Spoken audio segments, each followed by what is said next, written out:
De la mêlée sur Sud Radio comme tous les samedis soirs à 19h avec Yohan Uger ce soir, le consultant de la team Sud Radio, et puis bien sûr vous au 0826 300 300. Au sommaire bien sûr en fil rouge Angleterre-Écosse suivi par Alexandre Priam, et puis on va revenir sur cette 17e journée du top 14, le multiplex notamment. C'est parti, vous nous appelez 0826 300 300.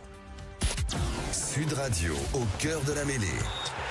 Salut Yohan Uger, notre messieurs. Consultant, et bienvenue bien sûr sur l'antenne de Sud Radio. J'imagine que tu vas réagir bien sûr à tout cela. Alexandre, juste un petit point, fil rouge, je le disais, sur Angleterre-Écosse, 3e journée du tournoi destination, et forcément... Parce qu'on ne bouge pas. Ah, ça bouge pas. Ça veut dire que les Écossais sont devant. Ça veut dire que les Écossais sont effectivement devant, ils tiennent, ça c'est quand même un point important, hein.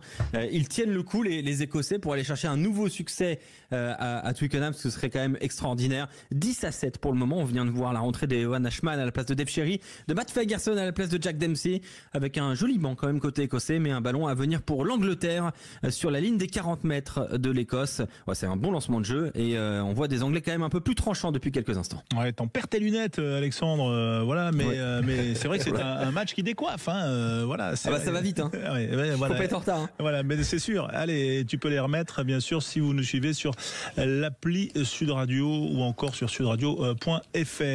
Yohan, on va rappeler les résultats de cette journée. D'abord, Castres-Lyon, 30-25, bonus défensif pour les Lyonnais. Toulon, qui l'a emporté, bonus offensif, 24-6 face au Stade Français. Vannes, qui l'emporte 37-24 face à Montpellier. Pau, 23-6 face à Perpignan. Et puis, le succès à l'extérieur du Racing, et quel succès, 26-21 du Racing 92 à La Rochelle. Que retiens-tu comme ça? Première question, Yohan, le résultat que tu veux mettre en avant. Le résultat qu'on peut mettre en avant ce soir, ça serait la deuxième victoire consécutive de Vannes. Malheureusement, les résultats ne leur sont pas trop favorables, mis à part la défaite du Stade Français. Mais en tout cas, une belle rencontre gagnée, alors avec un petit trou, un passage à vide, mais quel match des Vantais, et ils font plaisir à voir jouer. Oui, la principale donc information, c'est que Vannes n'est plus 14e. Alors ça se joue à quelques points, on va dire la différence de points, je crois que 105 contre 100. C'est très serré, effectivement, mais c'est aussi l'une des rares fois où Vannes peut enchaîner. Souvent, il y a eu des victoires et défaites. Là, il y a un enchaînement de victoires. Ouais, c'est très bien pour eux d'aligner 2 victoires consécutives, une à l'extérieur, une à domicile, c'est jamais évident. Et ils ont réussi à le faire. Alors après, ils vont avoir un calendrier un peu plus compliqué, j'ai regardé. Mais tant que l'espoir est là, ils sont toujours en vie, étaient enterrés il y a quelques mois, donc ça va très vite. Oui, et toi, tu parles d'espoir, Yohan. À l'instant, l'Angleterre vient de marquer 3 points et score de parité à Twickenham, 10 partout à la 57e. Oui, et on voit Steve Borswick, là, il n'est pas complètement rassuré. Non, il a pas l'air au top, non. On le sent tendu déjà que bon. Est-ce qu'il est plus rassuré que Ronan O'Gara ce soir? Oui, c'est clair. Oui, parce qu'on est obligé, Yohan, de te faire réagir quand même sur cette nouvelle défaite de La Rochelle à domicile. C'est la deuxième face au Racing 92. D'abord, peut-être félicitons le Racing version Patrice Colazo, parce qu'on les avait vus quand même intéressants contre Vannes, même s'ils avaient perdu de peu la semaine dernière. Là, on les a vus quand même absolument conquérants, hein. Tout à fait, c'est ce qu'on avait dit. Ils avaient perdu, mais il y avait du mieux, en tout cas dans la structure, dans le contenu. Et ça se confirme aujourd'hui par cette victoire à La Rochelle, avec 2 bêtes blessées, hein. La Rochelle qui en avait pris quand même 50 à Lyon. On attendait une réaction des Rochelais, elle est pas arrivée. Et le coup, c'est le Racing qui le fait, avec la progression de cette équipe, qui encore une fois se déplace certes avec le retour de Ficou, mais sans Nolan Logarec, sans Tuisova. Donc voilà, le Racing, s'il continue comme ça, peut voir l'avenir un peu plus tranquillement. Est-ce que tu penses quand même que est-ce que tu voyais le Racing là, avant le match? Est-ce que tu avais parié, je sais que voilà, on va dire ta voiture sur une victoire du Racing à La Rochelle? Une belle voiture en plus. Non, personne. Non. Personne n'avait vu, je pense, les puristes n'avaient vu une victoire du Racing à La Rochelle, sachant qu'ils avaient perdu de 50 points à Lyon, et on attendait tous une réaction des Rochelais. Donc, bien sûr que je n'allais pas parier ma voiture, même si elle est plus petite que celle de Philippe Spanghero. Bon, alors là, il y a match. Hein. Bon, peu importe les cylindrés, mais en tout cas, c'est vrai que c'est une victoire surprenante. C'est le pilote qui compte. Hein. Ouais. Ronan O'Gara est un pilote d'une cylindrée qui perd beaucoup de puissance semaine après semaine quand même. Oui, parce qu'on plus ça va et moins ça va. C'est sûr qu'on ne sait pas d'où vient le mal et c'est le plus inquiétant pour eux, quoi. Oui, parce que le discours, on va dire, c'est toujours de calmer le jeu. Je crois que là, c'est la 5e défaite consécutive, toute compétition confondue, il me semble, hein, d'après ce que j'ai lu. Oui, toute compétition confondue, ils sont hors du top 6. Donc ça va, toujours pas de problème à La Rochelle selon toi? C'est le discours qui nous sera servi? Comment ça, pas de problème? Non mais le problème va arriver. Hein. En tout cas, s'il n'y en a pas encore, le problème va arriver dans pas longtemps. Ouais, Alexandre, toi tu... écoute, j'ai une seule statistique à te donner, je pense qu'elle est quand même assez claire. Dans ce match, La Rochelle a perdu 18 ballons, le Racing 4. Voilà, 18 ballons perdus, 11 pénalités concédées. Il y a quand même beaucoup de soucis du coup dans le jeu de La Rochelle, et puis surtout, et Clément le disait fort justement dans son commentaire, il n'y a pas cette flamme. Confirmer. Mais bien sûr que je peux le confirmer. Il n'y a pas cette flamme, il n'y a pas cette envie. Il manque un truc. Moi, j'avais trouvé un manque d'envie et de combativité flagrant la semaine dernière sur la pelouse de Lyon. Là, ce qui est dérangeant, c'est qu'en fait, le Racing prend le score et La Rochelle ne dit rien. La Rochelle doit attendre la mi-temps, doit attendre que Ronan O'Gara et son staff décident de sortir 6 mecs d'un coup pour pourquoi pas avoir une réaction. C'est Antoine Astoy qui vient marquer un essai. Mais derrière, que d'imprécision, que de déchets techniques. Et puis cette dernière séquence, elle est beaucoup trop parlante pour être oubliée, où finalement ils doivent remonter 80 mètres, ils démarrent en passant la ligne des 22 et ils finissent par échouer dans leur propre embut sur un en avant et une percée qui finit en touche. Malade. C'est le syndrome d'une équipe malade qui approche de la ligne, voilà, va faire cette petite erreur et n'arrive pas à concrétiser, tout simplement. Et je me permettrais d'ajouter un mot sur le Racing 92, qu'on a quand même beaucoup enterré ces derniers mois et qu'on a beaucoup critiqué. De la solidarité en défense et des attitudes positives tout au long de la rencontre. Voilà, il y avait une vraie équipe sur le terrain, c'était le Racing 92 cet après-midi. Le retour de Gaël derrière. Woki, c'est plus le même. C'est impressionnant. Bien sûr. Ouais, on sent quand même qu'il y a un effet Patrice Colazo, parce que rien que dans le coaching, dans la rotation des joueurs, l'équipe alignée, Clément, tu peux nous le confirmer, au départ, il y avait quand même ces jeunes, notamment Shingirai Maniarara, qui a inscrit le premier essai. Il a tenté des coups quand même, Patrice. Il y avait Diego Escobar, le Chilien, qui joue très peu au final, parce que ni Robin Kouli ni Yannick Tarit n'étaient sur la feuille du match. Il y a Karishvili qui a pris la place au poste de pilier droit, c'était Sordoni derrière. Finalement, le banc paraissait beaucoup plus expérimenté avec Daimani, Sanconi, Colingar et Gaël Ficou, voire même Antoine Gibert. Mais Cléo Labarbe en poste de numéro 9, et Nolan Dongui, qu'on n'avait encore pas vu en top 14, le jeune ailier. Donc oui, il y avait de l'inexpérience.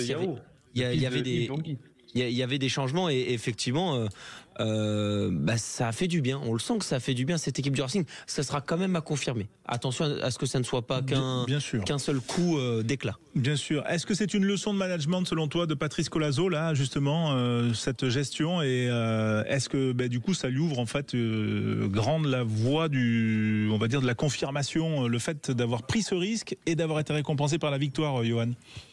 Bien sûr. Ça prouve que même en étant joué à La Rochelle, qui était, on le répète, qui avait perdu à Lyon, il a osé prendre ce risque de mettre le petit Dongui, de mettre des joueurs pour les relancer, et le pari a été payant. Mais comme je dis, ce Racing-là, on sait qu'il est capable de coups d'éclat, et surtout dans la durée, dans la répétition des matchs où on l'attend aussi. Ouais, c'est vrai. En tout cas, c'est un des résultats marquants à suivre quand même. Comment La Rochelle réagira, voilà, parce que si on sent que on veut pas faire de vagues, mais à un moment, on peut pas rester non plus comme ça indéfiniment. Et cet enchaînement de contre-performances laissera sans doute des traces. Dans un instant, Yoann Huget bien sûr sera là et on sera heureux d'accueillir un des vainqueurs du jour. Il est castré, voilà, c'est un des anciens entre guillemets. Ce n'est pas péjoratif, c'est plutôt très affectueux. C'est Julien Dumora qui sera avec nous en direct sur l'antenne de Sud Radio. Vous pouvez nous appeler également au 0826 300 300. On est au cœur de la mêlée. À tout de suite.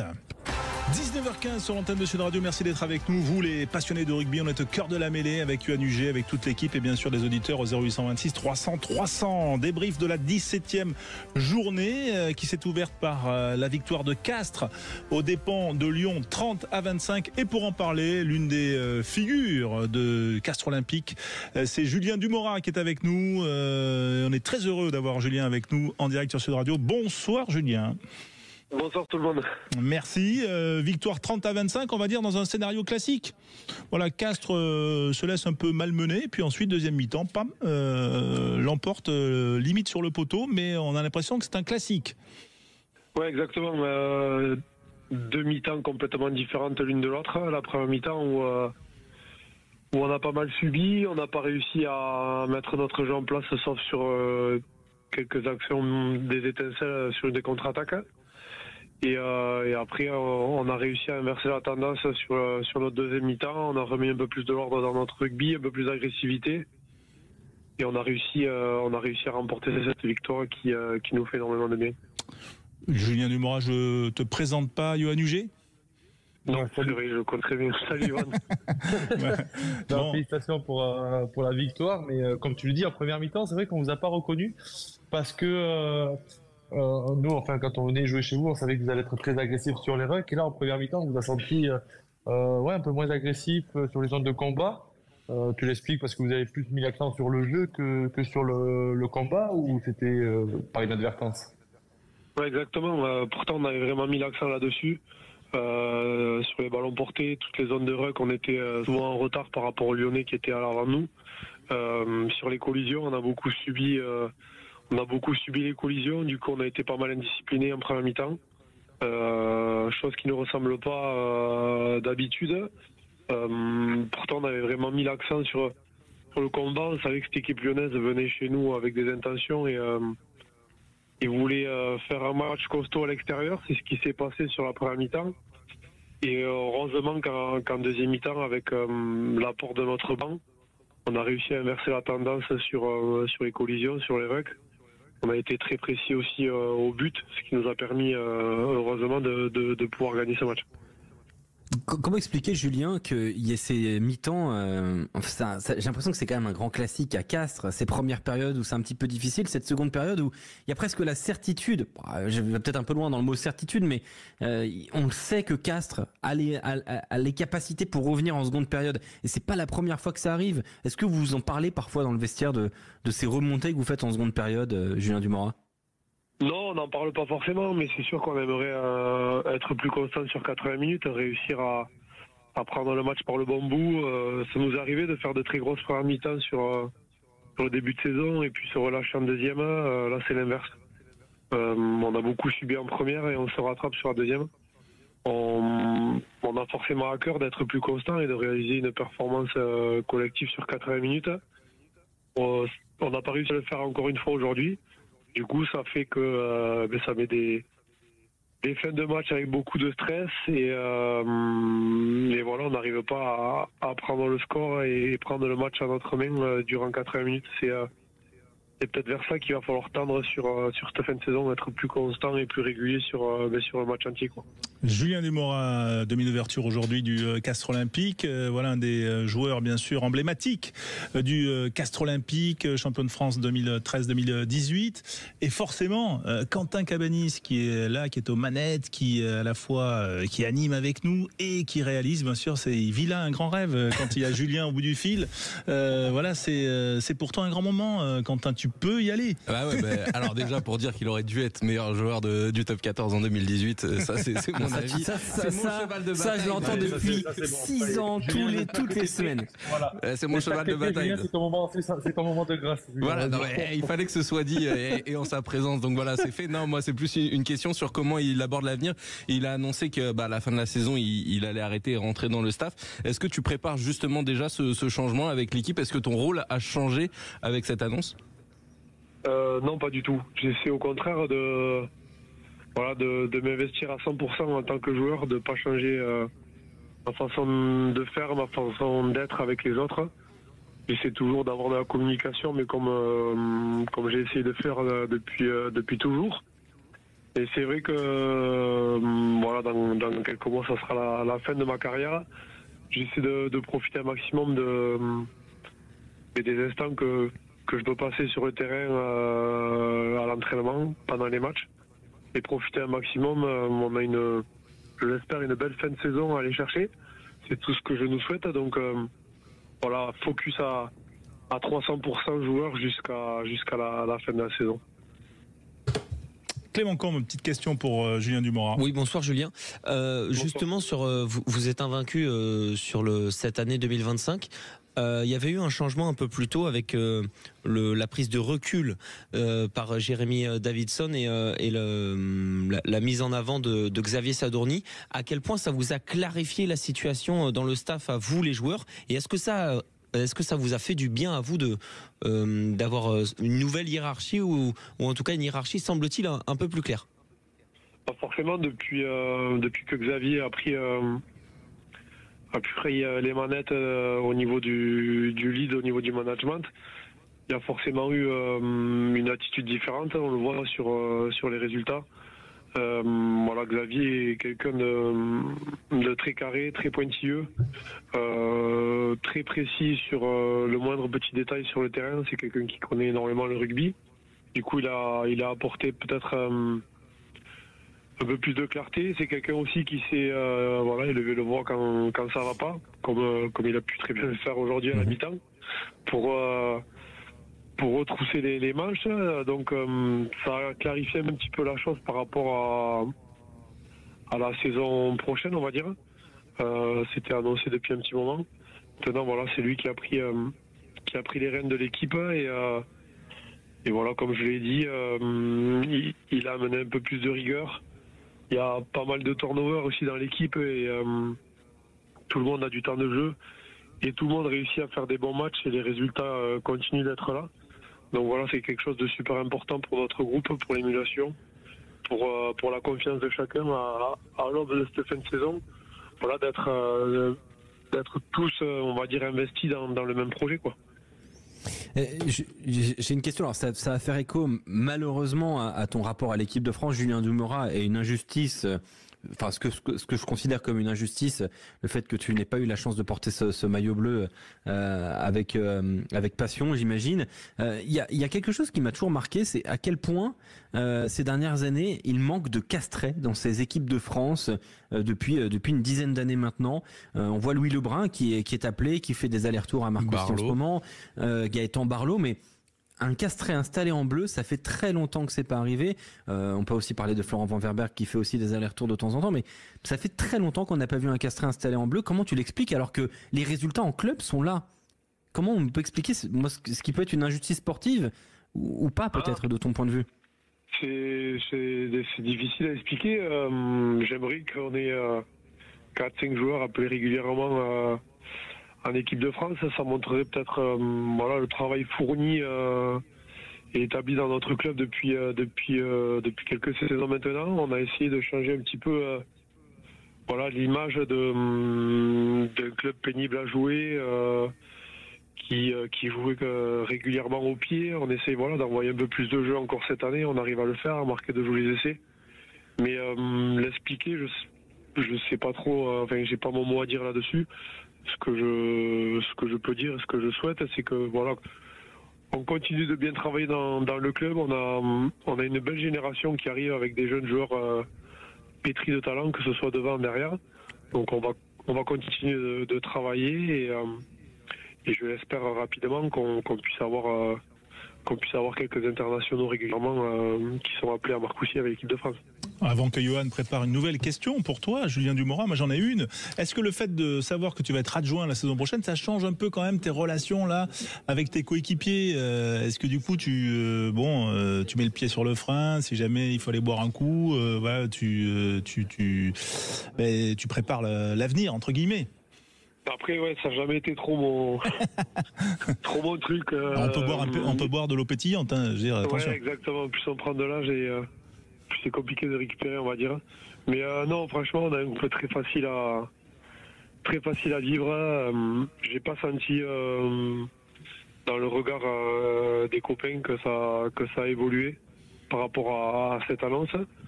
Moi, comme je l'ai dit tout à l'heure, j'ai rien changé dans ma façon de fonctionner, dans ma façon d'être au quotidien avec eux.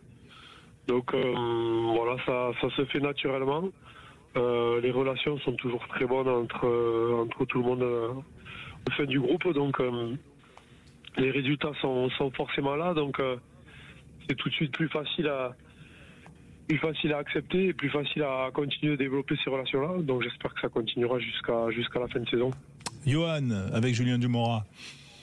Non, mais il a raison, parce que quand on sait que c'est l'affaire, bizarrement, les douleurs partent un peu plus, on récupère plus vite parce qu'on sait qu'on veut profiter de chaque instant, et ça se voit avec ses performances. Elles sont déjà en adéquation avec l'équipe, il porte encore plus son équipe, et voilà, qui profite un maximum. C'est pas forcément une question, mais est-ce que déjà tu savais dès le début d'année que tu allais arrêter et que tu voulais rentrer dans le staff? Dès le début d'année, non. Honnêtement, j'étais vraiment parti pour...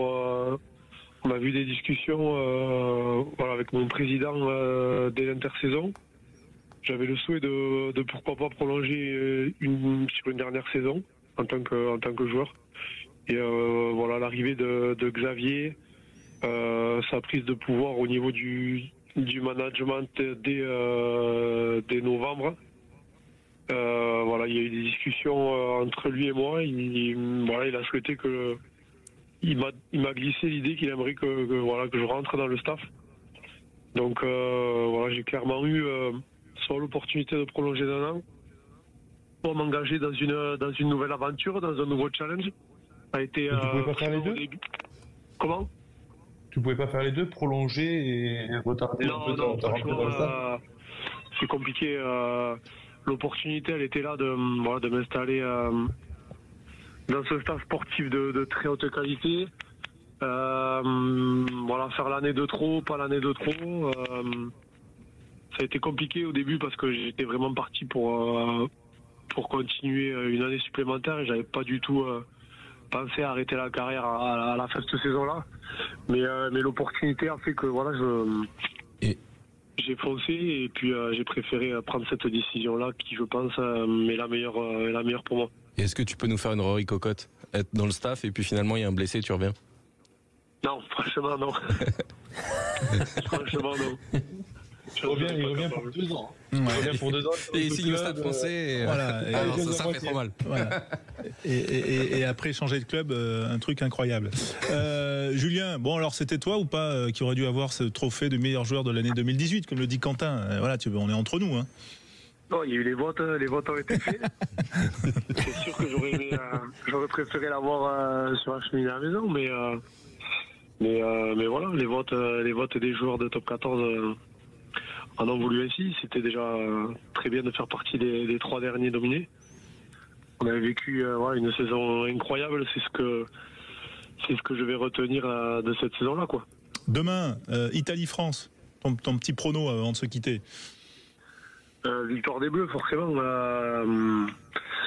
J'espère que l'équipe de France va réussir à faire un grand match en Italie. Ça va être, je pense, quand même copieux, parce que bon, cette équipe d'Italie, plus ça va, plus elle s'améliore, plus elle gagne en constance. Donc, je pense que ça va être un match serré, mais victoire des Bleus. Ouais. Bon, petit écart de points. Un petit écart de points, je dirais 24-18. Très bien, c'est noté. C'est noté, mais c'est serré, ça va pas être trop posant. On a un 7 hein, quand ils vont tous rentrer, vous allez voir. Ouais, ben, on va en parler justement de tout ça, tiens, du 7-1, du bomb squad à la française. Voilà, on te remercie, Julien Dumoral, d'avoir été avec nous. Grand plaisir. En plus, Quentin, là, il a enregistré la séquence, il va se diffuser dans la voiture et tout. C'est super. On a perdu Quentin pour une année. Voilà. C'est bon, moi j'arrête. Merci en tout cas Julien et bonne fin de saison bien sûr. On aura l'occasion bien sûr de se reparler bien sûr. Castres 5e à l'heure où on se parle, voilà qui est dans le top 6 accroché à la 5e place. Merci, à bientôt Julien. Et dans un instant un autre grand monsieur du rugby français, c'est Pierre Berbizier, l'ancien sélectionneur des Bleus et de l'Italie qui sera avec nous en direct au cœur de la mêlée. À tout de suite. Au cœur de la mêlée avec vous au 0826 300 300 pour interagir sur le 15 de France maintenant. Dans un instant, on va libérer Yohann Huget qui était avec nous. Yohann Huget, forcément, en Italie-France, on a envie d'avoir ton, avant de se quitter, ton petit sentiment quand même sur ce match des Bleus à Rome demain. Mon sentiment, c'est qu'on a une équipe de France qui va être revancharde, qui a fait le dos rond. On les a pas trop entendus parler dans la presse, pas trop parler en tout cas de l'Italie.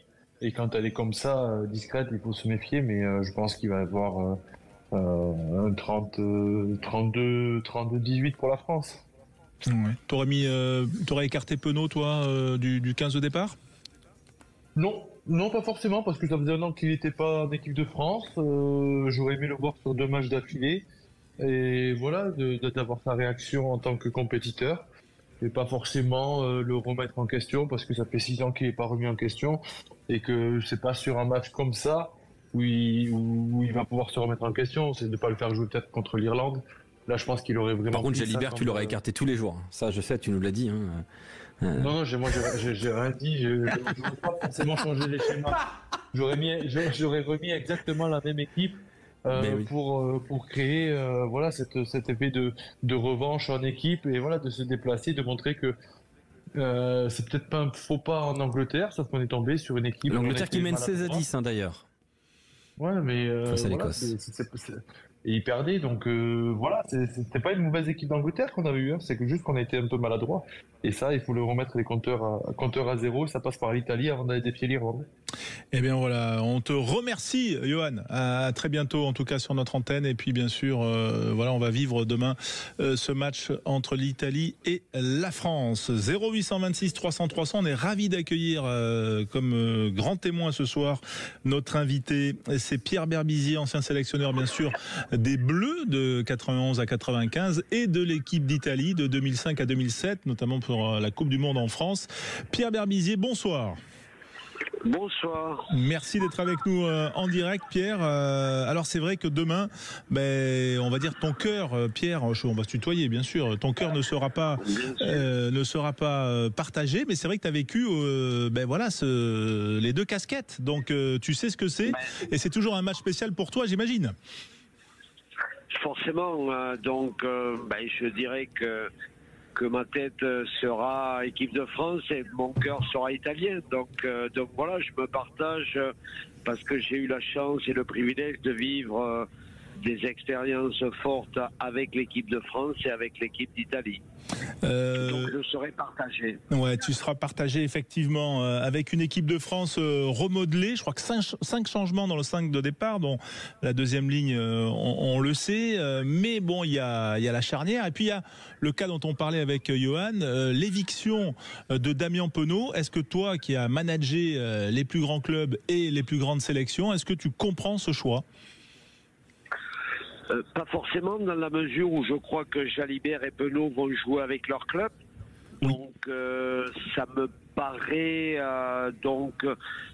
j'ai l'impression qu'il y a un climat, je n'ai pas tous les éléments et donc je ne peux pas juger, mais ça me paraît un petit peu bizarre que ces 2 éléments forts du 15 de France, je pense à Penaud notamment, qui depuis quelque temps, ou qui a toujours été un élément fort du 15 de France.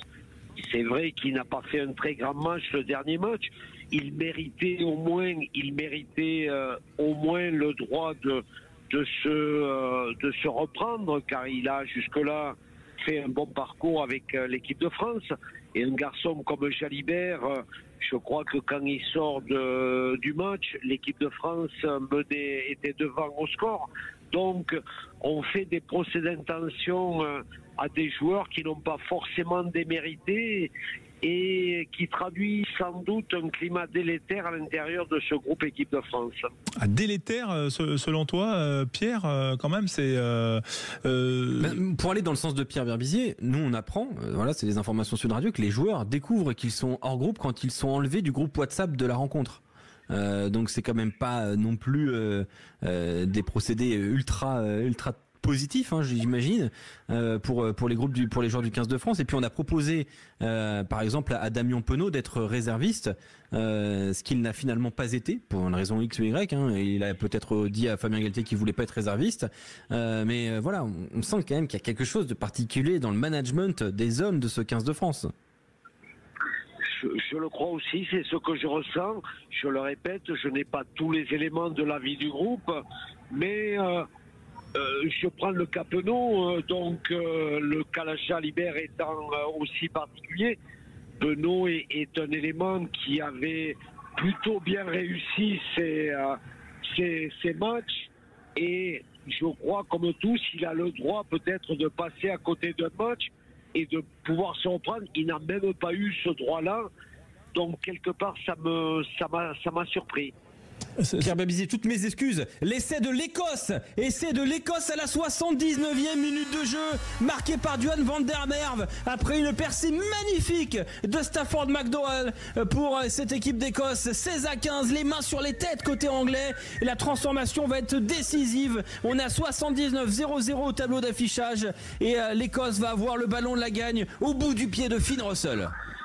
Eh ben, incroyable ces Écossais qui torturent toujours les Anglais. Voilà, à Twickenham notamment, ils se sentent complètement libérés. Ce qui est intéressant, Pierre, c'est, on va dire, le statut. François, je me permets de dire que je suis en train de le vivre en direct aussi sur Campo di Fiori à Rome. Donc voilà, je suis en train de... Ah, bah génial. Cet exploit, voilà. Est-ce qu'on en avance sur toi ou on est en retard sur toi, Pierre ? Ben écoute, je suis en train de le vivre. Pierre, voilà. Le choix très fort. Oui.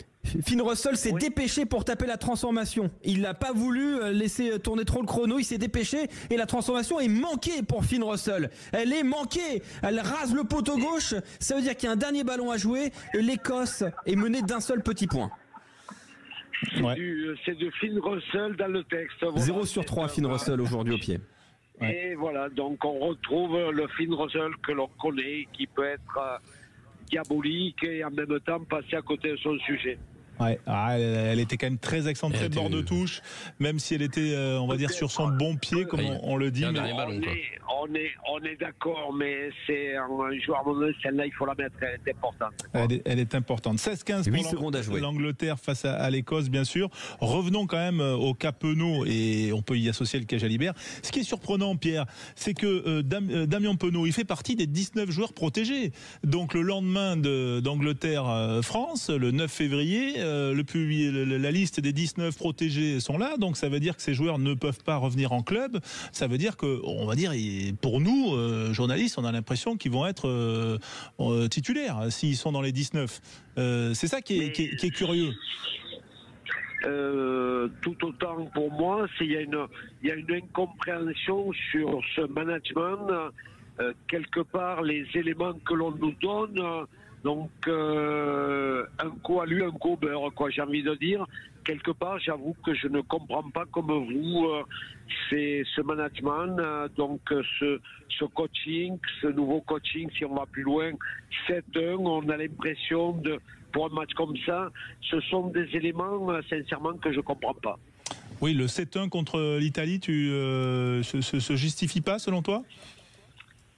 Ben forcément, effectivement, j'ai l'impression qu'on va rester dans l'histoire en disant c'est moi qui ai fait pour la première fois le 7-1, mais par rapport à la composition de l'équipe, par rapport, ça ne se justifie pas. On n'a jamais testé. On sort d'un match difficile contre l'Angleterre avec quand même pas mal de doutes.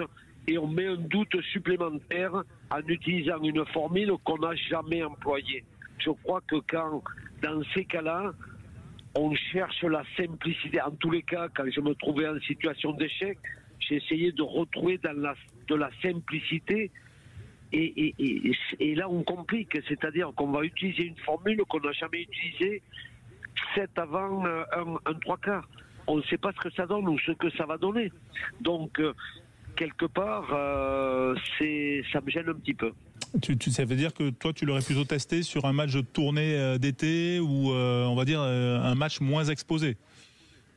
On avait des matchs comme le Pays de Galles, un des premiers matchs où tournée d'été, effectivement, tournée de novembre, tester cette formule. Pourquoi pas, à la limite, je dis pourquoi pas, donc, mais qu'on la teste sur des matchs qui n'ont pas les mêmes conséquences qu'un match du tournoi, dans la mesure où l'équipe de France, même si elle a perdu son dernier match, peut encore espérer gagner ce tournoi. Alexandre. Oui, juste un tout petit point. Score, on est à la 83e minute de jeu. Angleterre 16, Écosse 15 et le ballon pour les Écossais sur les 40 mètres anglais. C'est peut-être le dernier ballon à jouer et ce ballon il est un petit peu cafouillé sur une passe de Finn Russell. Ce sera un point important parce que j'ai l'impression que les Anglais sont en train de coffrer le ballon des Écossais. Le ballon est maintenu en haut, il n'y a pas de genou au sol. Ça va être la fin de ce match. Pierre Brousset, l'arbitre français de cette rencontre, montre que c'est un Molin productif qui va être, je pense, rendu aux Anglais et qui termine en plus en touche. C'est terminé, victoire du 15 de la Rose, 16-15 à la 84e minute de jeu. Je voulais François, je voulais poser une question à Pierre sur l'utilisation des centres, mais tu veux peut-être non, juste encore une victoire d'un point de l'Angleterre, voilà. C'est dingue. Vas-y Alexandre. Je me posais, Pierre Berbizier, une question, on se l'est pas mal posé ces dernières semaines sur l'utilisation des centres en équipe de France dans un registre soit extrêmement défensif et presque exclusivement défensif ces dernières années. On a la sensation que le poste de centre a été dévalorisé un petit peu par le projet de jeu de Fabien Galtier, Pierre Berbizier, et on voit notamment que les centres un peu plus joueurs comme Émilien Gailleton ou Nicolas Deporter ne sont pas pour l'instant propulsé à des rangs de titulaires? Écoutez, je prendrai pour exemple le premier match contre le Pays de Galles où il était peut-être possible de mettre en place un jeu. Quand vous regardez les statistiques du match, les centres n'ont pas touché un ballon. Donc quelque part, ça pose question sur. On a passé 3 ans sur un jeu de dépossession. On vous parle maintenant, on va jouer les ballons et c'est ce qu'on a vu lors du dernier match. Et quelque part, beaucoup de fébrilité, beaucoup d'imprécision. Ça explique aussi pourquoi on a du mal à mettre en place un jeu. On ne sait plus si c'est de dépossession, de possession, de jeu. Et il y a, à mon sens, vu de l'extérieur, beaucoup de confusion. Oui, de confusion, effectivement. Voilà. On rappelle la victoire de l'Angleterre 16-15 face à l'Angleterre. Victoire de l'Angleterre face à l'Écosse. Oui, tout à fait. Ouais, un essai à 3. Voilà. Pierre, on va peut-être te remercier. Juste quand même un mot sur l'Italie. L'Italie que tu connais bien, mais qui évolue bien. L'an dernier, 13-13 face aux Français avec une pénalité sur le poteau. Sincèrement, on aurait mérité de le perdre. Celui-là, c'était à Lille. Qu'est-ce qui a changé selon toi dans cette sélection italienne? Je viens de quitter Gonzalo Quesada qui m'avait invité à venir le voir et je pense que l'état d'esprit qu'il a insufflé dans cette équipe donc permet à cette équipe d'être compétitive. Donc attention pour nous, ce sera pas un match facile. Je crois qu'il faut faire attention. Demain, les Italiens, le scénario du match n'est pas forcément joué. On pense que l'équipe de France, sur le papier, est supérieure. Je crois qu'il faudra le montrer sur le terrain. Un mot également sur le. Donc tu étais juste à l'hôtel avec eux. Enfin, tu les as vus ces Italiens. Oui, j'ai vu. Donc j'ai parlé avec Gonzalo. donc qui exprimait, qui me semblait serein, donc il connaît et il a l'habitude de ce genre de match, il sait ses forces et ses faiblesses, et j'ai senti donc ils vont jouer le match, donc attention à ces joueurs italiens qui peuvent nous faire le match. Oui, effectivement. Juste un mot, toi, l'ancien demi-de-mêlée, Pierre, sur cette fameuse Dupont dépendance, ou en tout cas ce jeu Dupont centré. Est-ce que toi tu le ressens aussi, et quelle est ton analyse? Bah écoutez, je crois que le joueur est exceptionnel. Ensuite, dans le collectif, et on l'a vu la dernière fois, quelle va être son utilisation avec un système 7 avant, remplaçant et un. Donc on va très certainement l'utiliser à un moment donné à un autre poste. Et on a vu que sur le dernier essai anglais, ça a été problématique de changer de position 3 joueurs, et on perd le match là-dessus. Donc je crois qu'il faut faire attention. Il faut faire attention à l'utilisation de ces joueurs, et il faut effectivement utiliser leurs points forts et ne pas mettre en évidence certains points faibles. Oui, effectivement. Bon, petit prono, Pierre, avant de se quitter quand même, sur voilà, même si à ton cœur et ta raison, voilà, on passe aux choses sérieuses. Ben, je pense que potentiellement l'équipe de France me semble au-dessus de l'équipe d'Italie, mais il faudra qu'elle s'emploie et qu'elle joue juste pour battre une équipe d'Italie qui, on le sait, aura à cœur à prouver qu'elle est compétitive, et elle sera compétitive. Et on l'espère. L'Italie qui fêtera demain Sergio Parissé, d'ailleurs, son centurion, qui sera fêté avant le match, voilà, et donc Pierre Berbizier qui sera dans la tribune invité, voilà, et on aura peut-être le plaisir de se croiser, Pierre, puisque nous serons en direct du Stade Olympique de Rome demain, bien sûr, pour commenter ce match en direct avec Daniel Herrero et toute la bande Sud Radio. Merci Pierre, bonne soirée romaine, voilà, bonne soirée. Et bon dimanche. Ciao Pierre, à bientôt sur l'antenne de Sud Radio. Dans un instant, bien sûr, vous nous appelez 0826 300 300. Alexandre est là avec Quentin, ils sont tous les deux bloqués sur le standard là comme ça, et ils vont accueillir les auditeurs qui ont envie de partager des choses sur cette Italie-France. Tiens, 3e journée et cette incertitude avec notamment le 7-1. À tout de suite.